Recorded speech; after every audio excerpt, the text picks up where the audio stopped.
I was feeling more and more out of place and starting to look for other options. I did not know back then when I took kind of the entrepreneurial leap that I would be doing this 11, 12 years later. I didn't really ever have an exit strategy. I still don't.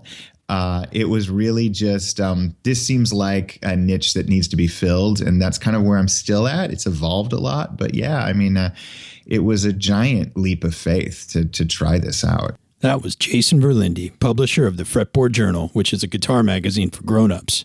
In this episode of Make Moves, Jason talks about what it's like to start a magazine from the ground up, some of the sacrifices and risks he had to take to follow the road less traveled, and he also talks about what it is to him to be a part of a community of people that really care about guitars, the people who make them, and the people who play them. It's a really interesting interview. Keep on listening.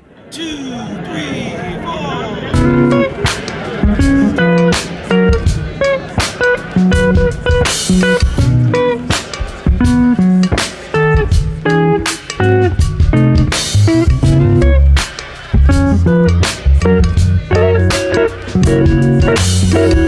Hey podcast people, John here. You're listening to episode 8 of Make Moves. It's a super fun episode for me because I got to talk with Jason Verlinde, the publisher of Fretboard Journal.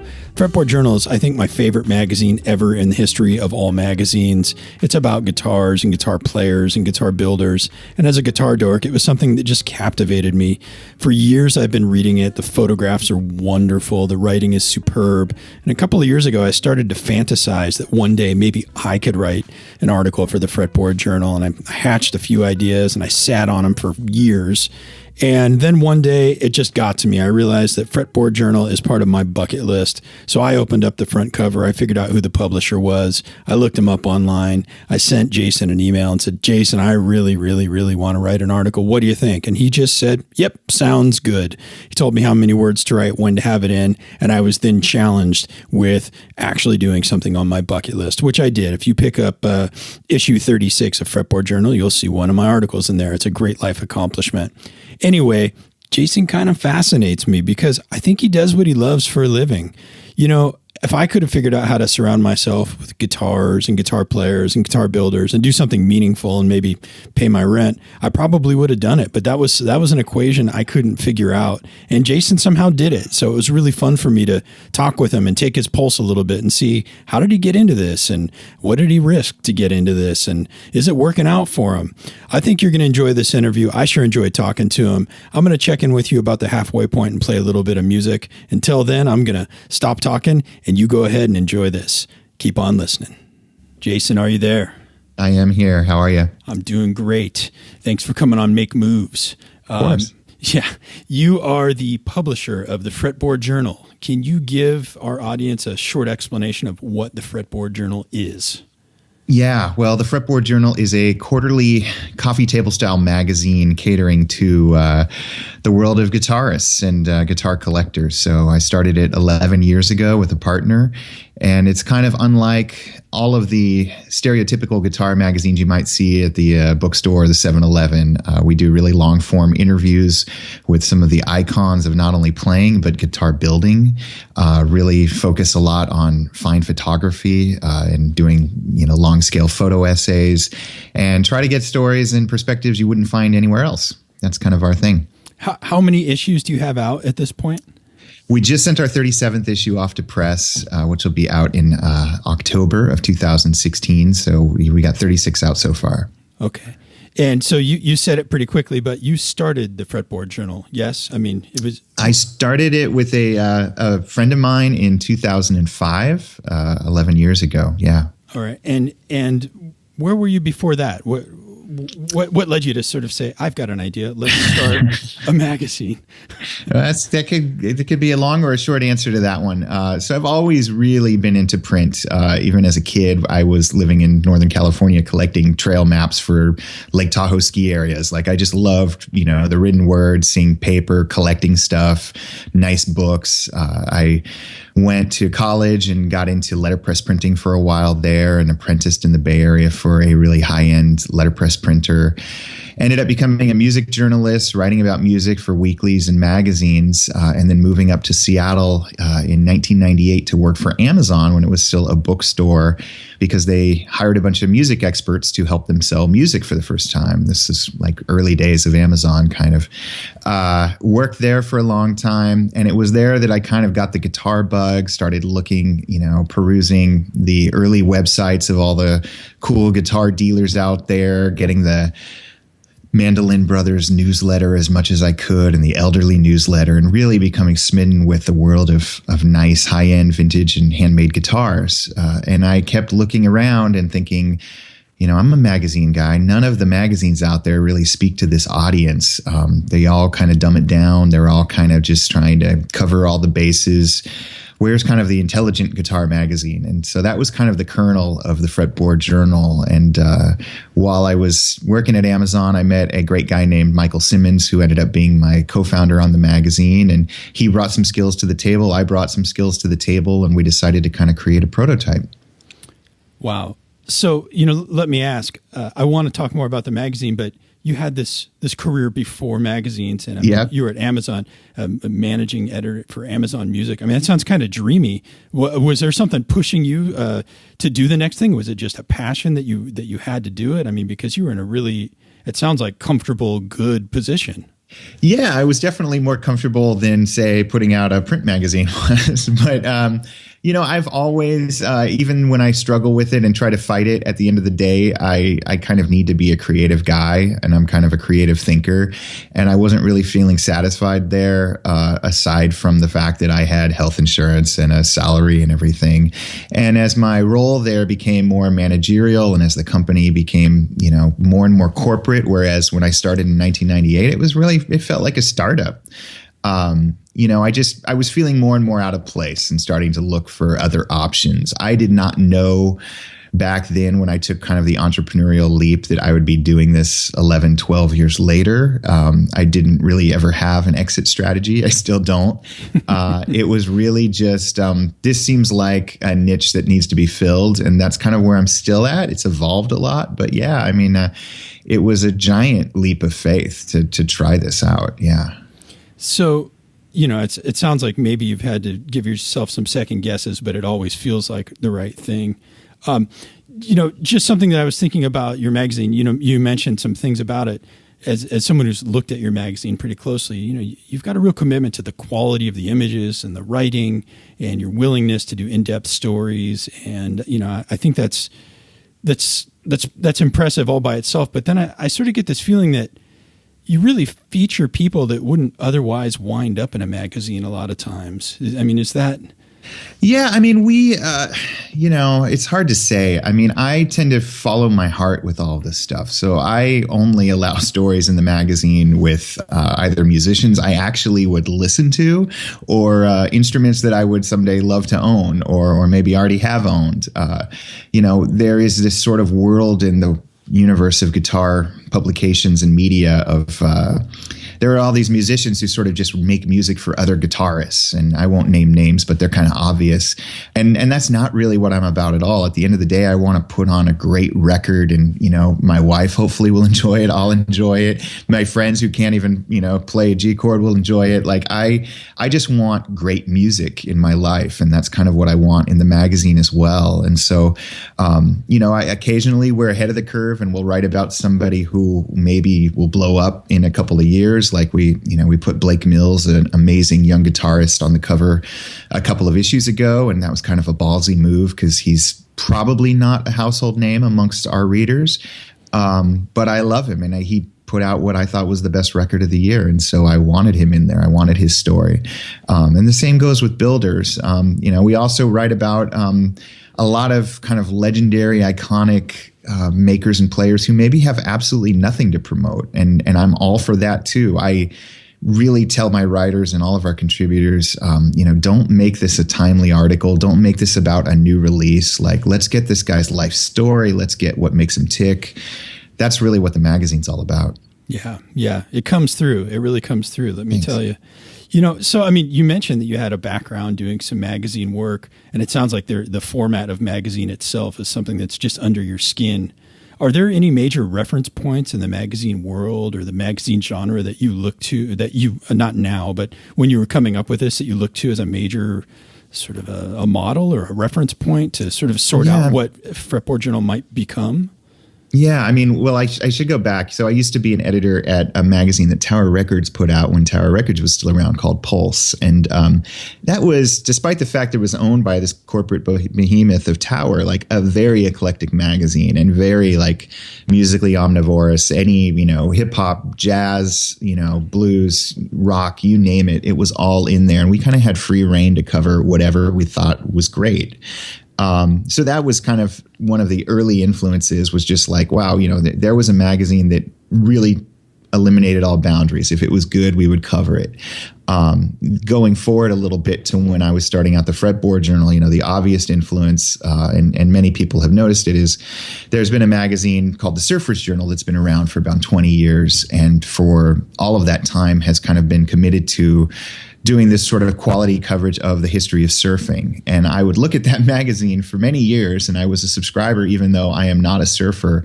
And I'd admire it and go, wow, if the world of surfing can sustain this magazine, like I know the world of guitars can sustain another kind of magazine. As you dig a little bit deeper, there are so many great magazines kind of doing this quarterly or bi-monthly format for all sorts of niches. I mean, there's some for skiing now and watches and you name it. But I'm really all about storytelling. So like my favorite magazines are Vanity Fair and The New Yorker, and magazines that really are compelling and interesting, even if you don't think you're going to be interested in the topic, just because they focus on good writing. So, I mean, now Fretboard Journal has been around for a while, and I mean, you're not sort of, I don't want to presume that you're not fledgling, but it sounds like you're established enough to where you're going to have a next issue. I mean, it's coming. Yep. But do you think Fretboard Journal is everything you want it to be yet, or is it still a work in progress? Oh, it's always a work in progress. I mean, the world of publishing is evolving all of the time. And you see this on your Facebook feed. You see this with mobile apps. You see this on your favorite YouTube channels. Like every company, whether or not they actually are a media company, is trying to crack the code on where storytelling and video and content is going. I feel great in that our format for the print magazine is like the one thing I really don't see changing. That's the bread and butter for us right now. It's nice to have something that's not going to become archaic or outdated more than it is now. So we know the Fretboard Journal Quarterly magazine is going to keep coming out. We might even come out with more of them than we have. The 900-pound gorilla that will probably never be figured out is just, what is that right balance of video content and podcasts and digital content, and how do you make money off of all of that stuff, and what's the next big thing going to be?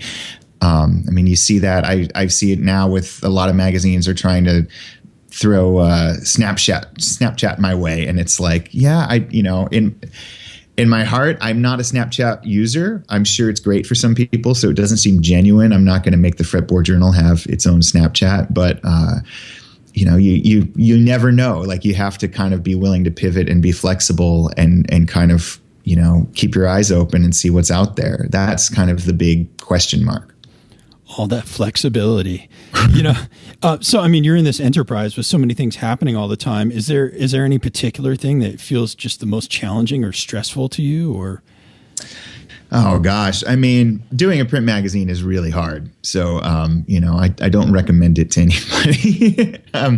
We are grateful for our very loyal readers and our very loyal advertisers who are able to just kind of let us worry about other things. The biggest challenges for me, artistically, are just, keeping the stories interesting, either working with freelancers such as yourself or writers and photographers to make sure that we're always getting the best content possible.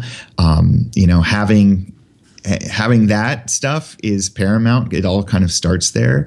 Other challenges for me are just kind of time management. I kind of wear 1,000 different hats at the magazine. I'm often the guy who answers the phone. I'm sometimes the guy who packs the magazines, just kind of figuring out how to balance all that and hopefully grow soon and be able to have some staff that will allow me to kind of not do some of that stuff would be great. That sounds dreamy. Yeah. You're keeping all the plates spinning all the time. Mm-hmm. Do you have any hilarious stories of things that you personally learned the hard way? I mean, while starting this endeavor from the ground up?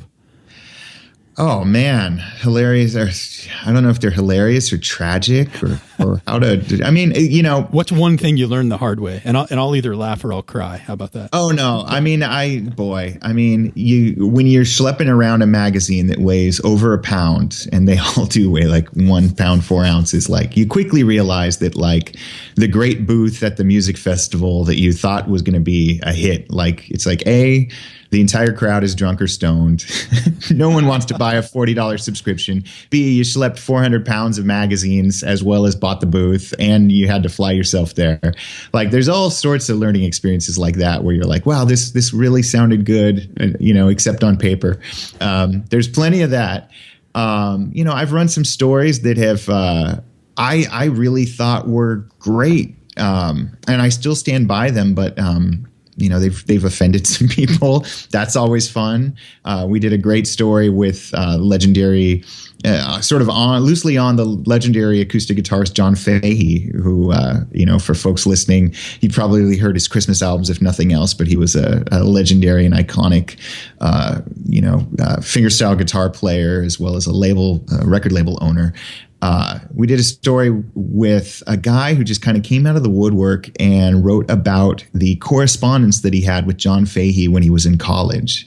And this stuff was just like kind of graphic. I mean, we kind of censored out a lot, but like they had a very candid back and forth via snail mail back in the day about women and religion and all sorts of stuff. And I just thought it was this fascinating facet to John Fahey, who already, I don't think anyone would think of him as a saint, but it was like, wow, this is a story that's never been told. Let's give it 14 pages or whatever it was. Some people were really mad about that, and just I think thought that the John Fahey on the cover, the name was going to lead to a kind of John Fahey puff piece, or maybe just a typical feature on John Fahey's life and times, when in fact it was this kind of sordid, kind of like dark moment in time. But hey, we captured it, so that was fun. Well, yeah, it's good that you're willing to go out on a limb. I mean, I think personally, I think it keeps the magazine fresh. Something I notice about the magazine is I don't know if it's you or your team there, but you have a real sensitivity and focus on craft of the magazine itself and of the luthiers and musicians that you feature.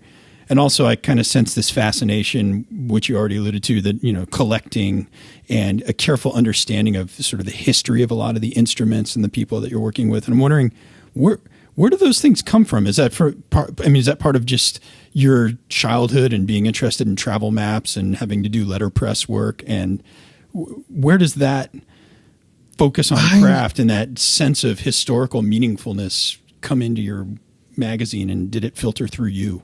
Yeah, I mean, I'm sure you or anyone could have a long talk with my wife about all the rabbit holes I've gone down, whether it comes to buying a car or guitars, or, I'm one of those guys who just does the deep dive into whatever I care about. For me, like the instrument bug was the seed was kind of planted early. My mom was a big antiques collector and had a little antique store, and occasionally would get a cool musical instrument coming through. From an early age, I kind of was into records, and so I was then into record players and old hi-fis and vintage stereos and things like that. I am not by any stretch. I mean, I can change the oil on my car, but I am not going to be building a guitar at any point in my life, from what I gather. And I don't have any woodworking experience, but I love talking to these guys and hearing about what makes them tick, hearing about them and all the sacrifices that they've made to, in some cases, make 8 or 10 guitars a year, and that's all they'll create. It's just, for me, I love people who have a passion, and our focus is on guitars, and these luthiers in particular are some of the most passionate people around. Then you come to the, realization after 4 or 5 or 10 years of doing a magazine like this. Okay, there's actually, I don't know, a few hundred guys making a living as a full-time luthier. They all think that they're making the greatest guitars. They all think that the guitars of the past were the best, and they're going to try to recreate them.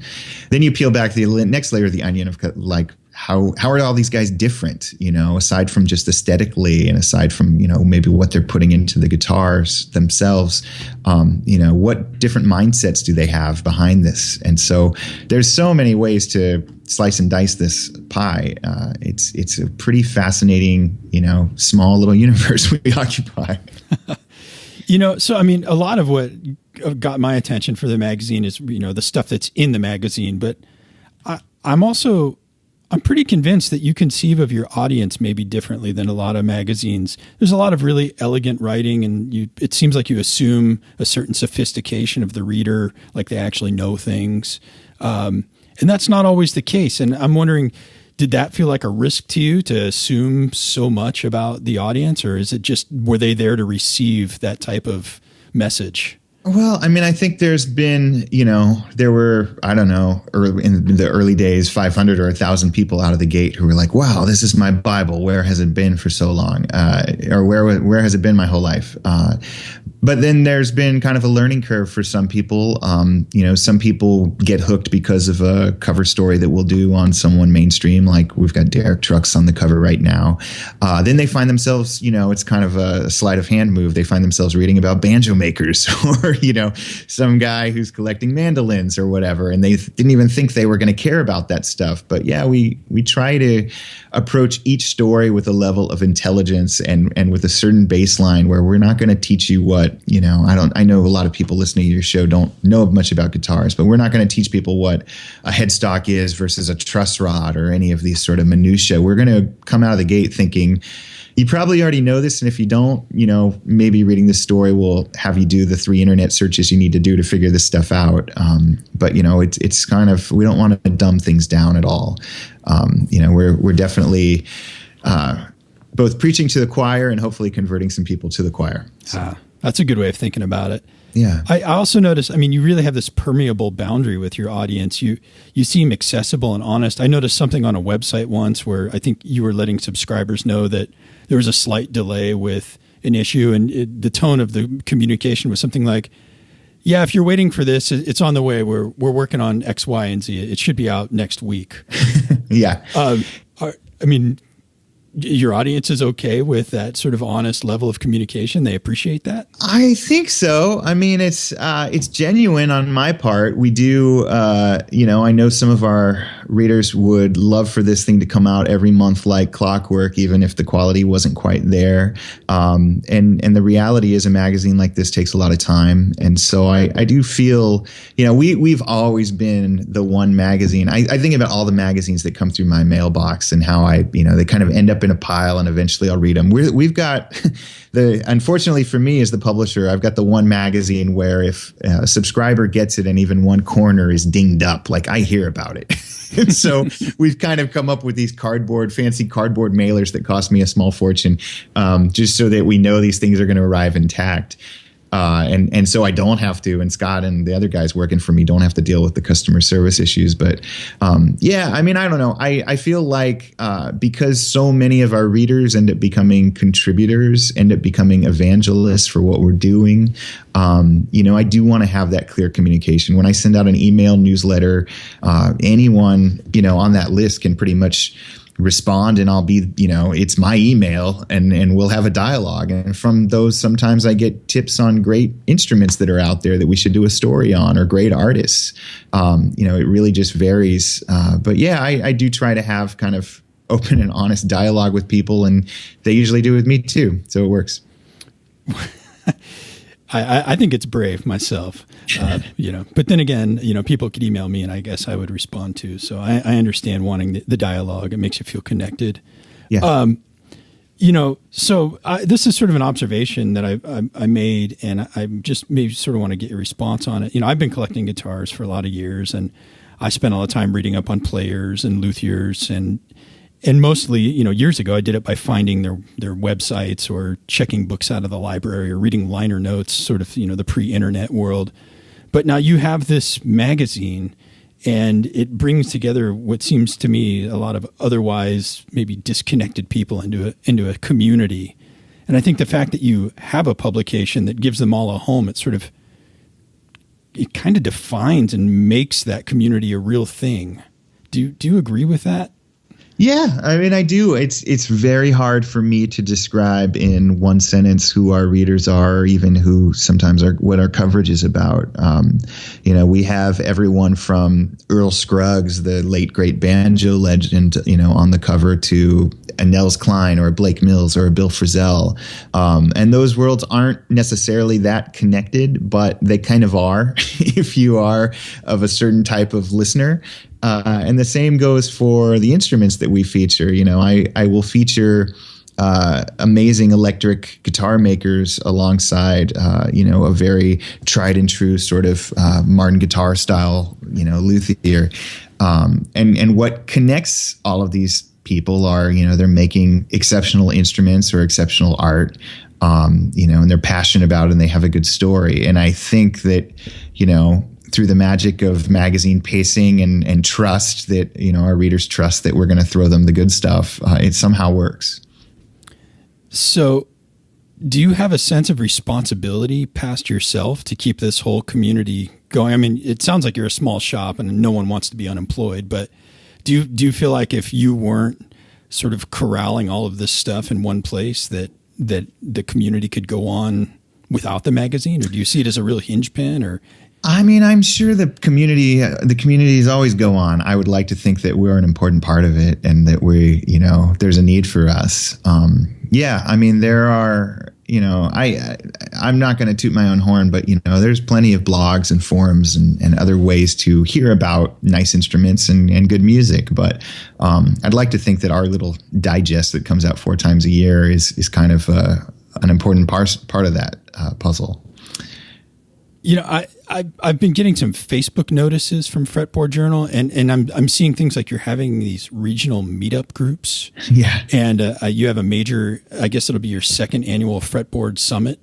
Yeah. It sounds like a lot of work, but I'm wondering, is it a lucrative thing? Is it a marketing thing? Is it just a chance for you and everybody else to meet with other cool people and to celebrate what connects you all? What's the goal of actually getting the physical people in the room together? Well, I think for me, so for years now, and we kind of, I'm a dad, I have a 5.5-year-old, so I definitely slowed down on doing these. But 5.5, 6 years ago, we would have these sort of very informal Seattle reader meetups at a bar or two here in Seattle. And there was really no agenda. It was like, hey, everybody, we're going to be at the Stepping Stone Bar, 7 p.m. on Tuesday. Bring a guitar if you want. We'll have a PA set up if anyone wants to play. Have fun. We'd get 20 to 40 to 50 people coming to these things and bringing sometimes, pre-war Martins and like amazing instruments because our readers have these insane collections. And then I kind of slowed down doing those because there really was no business model there. And then last year, I've kind of been stewing on this idea for a long time of, what would the TED Talks of music or the TED Talks of guitars look like? There are a ton of guitar shows, as any guitarists know, both, the vintage shows like the Arlington Guitar Show, as well as, sort of the more luthiery focused where you go into a giant hall and there are 100 luthiers from around the world trying to sell you their latest creations. I didn't really want to have a thing where anyone was necessarily selling you anything. My thought was just like, wow, I know all of these characters from the pages of our magazine. I know many of them personally. How cool would it be to be able to let a reader or, just an attendee meet some of these guys? Because there's really no way to meet the guys from Martin or Collings or Santa Cruz or any of these high-end guitar companies without going to a trade show or buying 8 different plane tickets and, traveling around the country to each of their respective workshops. So that was really the idea. And, I partnered with some guys who I really respect who throw some Seattle-based music festivals and are also guitar guys, it turns out.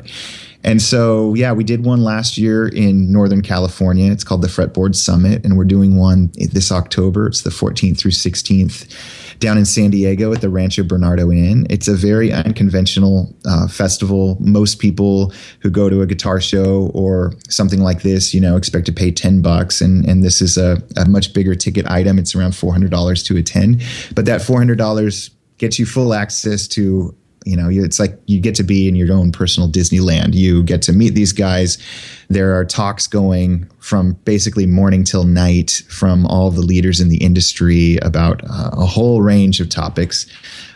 There's always this amazing blowout music performance each night. It's a place where you can go and try out some of these incredibly rare and priceless guitars you read about in the magazine. And it really does, on some level, bring this community together in an even bigger way. Whether or not it's going to make as much money, which isn't much, as the Fretboard Journal print magazine does, I don't know. But I'm also in it for the long haul and kind of viewing this much like, all of these festivals, TED Talks, whatever. Like, it takes a while for these things to build momentum and sort of find themselves. And, the feedback from our first one, which was held in Northern California, was just so amazing. And people had without sounding too new agey, kind of this transformative, magical time, meeting their music heroes and meeting some of these amazing guitar builders and being able to meet each other, and a bunch of really high-end guitars traded hands, and people were buying and selling stuff amongst each other. It was a really cool vibe,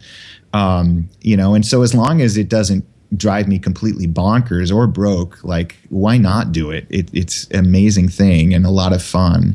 It allows people to kind of hear even more than they would get in a Fretboard Journal article. And the cool thing is we get a lot of content from it. So we film a lot of the video, a lot of the performances on video. We record all of the speeches so that those could become maybe future podcasts for our podcast series. There are definitely some articles that came from the first Fretboard Summit, things that were 40-minute talks that turned into very nice 3,000, 4,000 word articles, which is what we normally run. So it's kind of this cool synergy that happens. It is a ton of work. But yeah, for now, we're going to keep doing them. En la noche yo te vi brillar. We're listening to the tune En La Noche by Loli Molina. She's from Buenos Aires, Argentina. This is off her album Rubi on the Ropedope-Sur label. I don't know what this song is about because I don't speak enough of the language, but I sure do enjoy it. Hope you do too. Rompe todo, que se incendie todo, como el fuego cuando baja las montañas.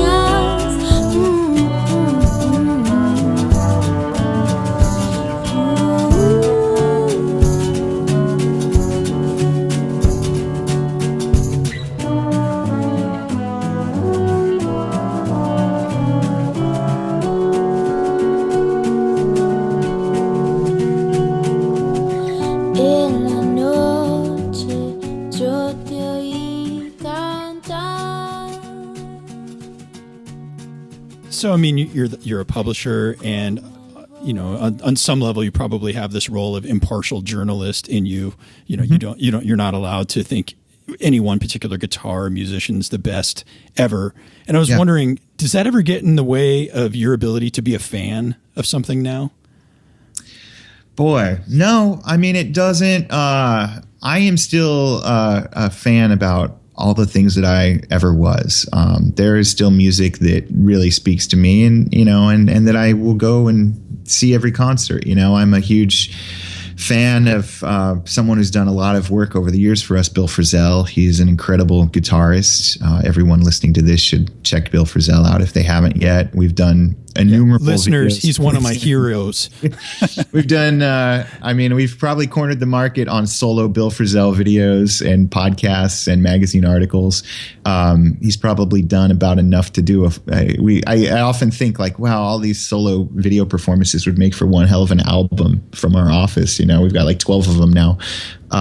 But yeah, I mean, I'm just the biggest fan, and I'm able to, impartial or not, like that music just speaks to me.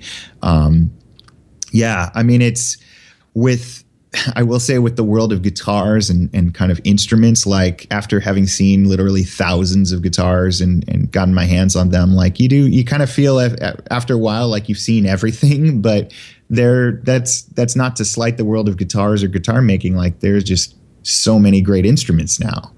And it's pretty mind-boggling. You really have to screw up to go wrong with a guitar purchase in 2016. Yeah, this is a little off script of the things I wanted to ask you, but since you mention it, there's a lot of focus in the guitar market on historical and collectible and pre-war guitars, as if that was the singular golden age. And then I'm also seeing a lot of these guitars that are coming out now, which I think bring the whole art form to a new level. Yeah. Do you think that there's a sort of a push or a pull in the market or in your readership, or is just the people who like your magazine are sort of okay to read about both?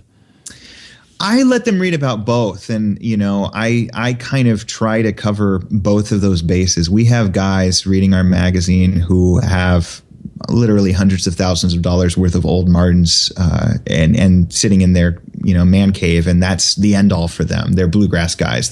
That's all they care about. Those are kind of the blue chip stocks of the world of guitars. We also have a lot of people who worship this sort of Luthery movement, and the guys who are making guitars today that are absolutely beautiful, and you would want to hang them on a wall. There aren't a lot of guys who necessarily have their feet in both camps. I don't know of a lot of collectors who have the same appreciation for both. But I cover them both equally, and that kind of is also represented even at the summit. Like we have an entire 4,000 square foot room just for the vintage guys to hang out in and talk shop and showcase some of their guitars. And we'll have some guitars for sale there from some of our dealer friends. But we also have, a half dozen luthiers working in the medium right now, making exquisite, beautiful guitars. And the tone of those guitars for people who aren't guitarists listening to this show, can be wildly different. They're definitely different needs. You could probably use a car comparison of like if the old Martins are the vintage Porsche 911, then some of these new guitars are like the Tesla. And the guy who's going to buy an old 911 for $100,000 is maybe not the same guy who's going to buy a Tesla. Maybe they are sometimes. I don't know. But, there are just different shades of appreciation in this world as there are for a lot of hobbies. And it is pretty fascinating to watch it all. So do you mind if I move us away a little bit from guitar so I could ask you a few personal questions? Yeah, go for it. Okay. If I ask a question you don't want to answer, just say no, and I'll edit it out later. No. Okay. So you mentioned you have a 5.5-year-old son. Did I hear that correct? Yeah. So at some point you're going to have to pick some parenting approaches, and I was wondering, do you think you're going to encourage your son to take risks to do what he loves? Or do you think you're going to be a parent and say, no, please be safe? Or do you think that you're just living your life so obviously one way that he's just going to do as you do and not listen to anything you have to say? It's probably, even at 5.5, the last scenario. He's kind of got a mind of his own no matter how I wanted to mold him, and I think a lot of kids are like that. I think, the biggest challenge, and this is nothing new. There's been entire magazine articles about this, not in the Fretboard Journal, but in other publications. Teaching your kids some grit, teaching them to be a little bit self-sufficient and to take chances is huge. And that is, pretty paramount to me for my kid, which doesn't mean I'm taking him bungee jumping or anything, because he would freak out like nobody's business. He's a pretty conservative kid when it comes to taking chances. But I just want to show him that it's okay, introduce him to people who are doing different things so that it's not so cookie cutter-ish. It's pretty important for me to show him all that and just show him that there's a world out there. Because by the time that 5.5-year-old is ready for college, it's like, who knows how relevant college will be? Who knows how relevant any of the things that we think are kind of career paths now will be? It's really hard to say. This isn't to be political or anything. It's just like, there are plenty of coders who are self-taught, who have done very well for themselves and never went to college, and vice versa. So it's just kind of I just want him to be adaptable and flexible, and to be a hard worker and focus, and also to probably take chances without, necessarily needing to be dependent on his mom and dad for the next 20 years. I see. Yeah. No rocket science there. Yeah. So you mentioned early on, one of the first things that you said was that you did have to take a leap of faith to get into this. And I'm wondering if you have to really sort of maintain a certain level of faith in any particular thing still to get by in your day-to-day life. And I don't mean, like church or God or anything like that. I meant more like, are there things that just have to happen and you assume they will happen in order to get by in your life?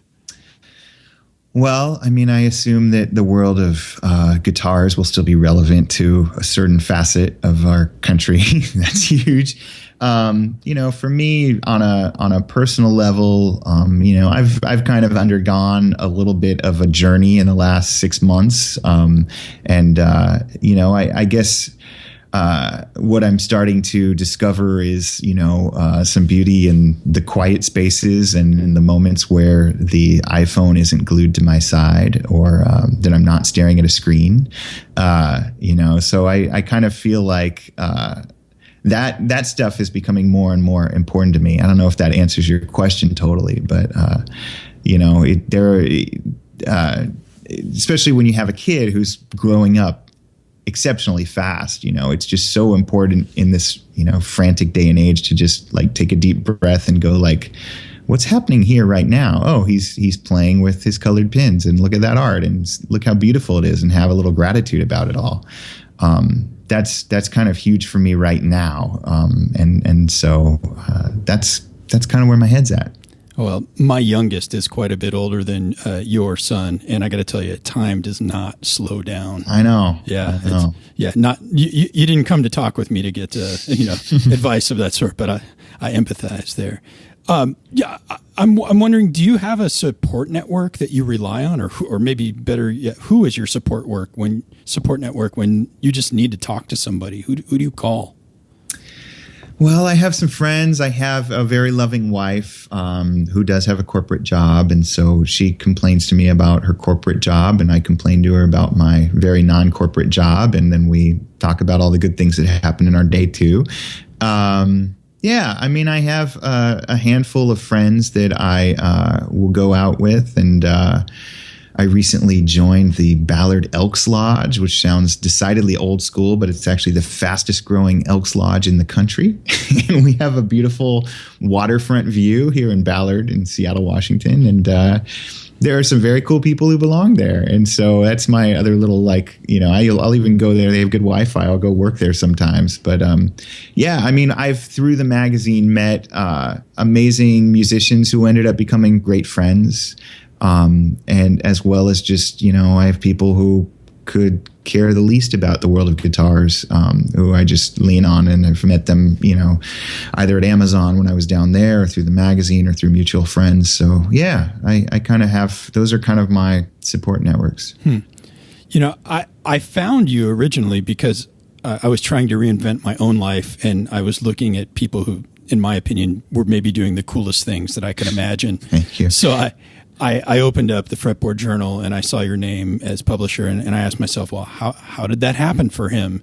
And so I'm lucky that I felt like I got a chance to ask you some questions here. But do you have any advice for people that are, you mentioned earlier that you said starting a magazine was hard and you don't recommend it, but do you have any advice for people that are maybe chasing a passion in order to add meaning to their life? Gosh, I think you just have to dive into it, and what that means, and what, everybody has a different comfort level in terms of, what that's all about. For some people, that might be after the kids are in bed, I'm going to spend an hour doing whatever. For some people, that means I'm going to quit my job today and let's go for this. But it's just finding the time. I think I found, I started doing a little bit of meditation over the last few months, since like earlier this year, and I've really found it beneficial. And at first it was like, I don't have enough time to meditate for 20 minutes. And then you do start to realize after you're in it and it becomes part of your routine, it's like, I waste time left and right every day, no matter how busy you are with your kids and your career. There are all these little pockets, I think, for most of us, where it's like, yeah, I didn't really need to watch the crappy cooking show on Food Network that night. Like, I can DVR it, and maybe one day I'll get around to it, or maybe I never will. That's okay too. Like, for me, it's just like figuring out how to change that routine and sort of make sure that your passion, becomes part of it. You also, could run the risk of like totally hating your passion by trying to go too far into it and going broke, or, discovering that you needed that stability of your non-passionate career. But, yeah, I mean, I think there is no shortage, especially in 2016, with all of the YouTube videos and Etsy and eBay. And like, there are so many channels out there to either sell your work or sell yourself or learn a craft or learn about what you truly care about. And for the most part, they're all free. They're just waiting for you. Like try it out, I think that is a great answer. I'm wrapping up my questions here. Sure. I don't have anything else that I need to ask you, but is there anything that you want to bring up, or any questions that you want to ask? No, okay. I'm just happy to be on this podcast. I've been a huge podcast fan for a decade and been doing podcasts for the Fretboard Journal for like 6-7 years, and I'm glad to hear yours. It's great. Well, I'm so flattered, one, that you would say that, and I'm so happy that you could come on. I really appreciate your time. So, parting shot, where can our listeners here find out more about Fretboard Journal? Maybe you can mention your website and Facebook and all that stuff. Yeah. Yeah, so fretboardjournal.com is the way to learn about the magazine. We have thousands of articles there if you just kind of want to check out the tone and what the scope of our magazine is about. We have an email newsletter. We have a very popular Facebook page that you can check out. We have an Instagram page now. Twitter, we're still kind of on, but I wouldn't, we're not on it a lot.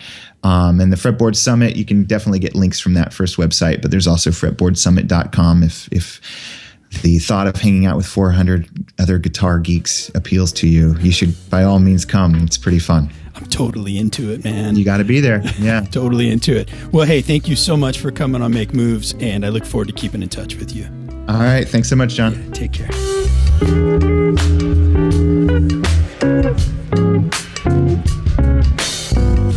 All right, there you have it. Episode 8's coming to a close. Thanks to Jason for coming on the show. I hope you'll all go check out Fretboard Journal. It's a fine magazine. If you want to go all in, why don't you swing by the Fretboard Summit? That's coming up any minute. Thanks to Loli Molina for letting us play a little bit of music. I'm looking forward to seeing you all in episode 9. I don't know who the guest is going to be just yet, so it'll have to be a surprise for all of us. Until then, take care of yourselves. Go out and make some moves.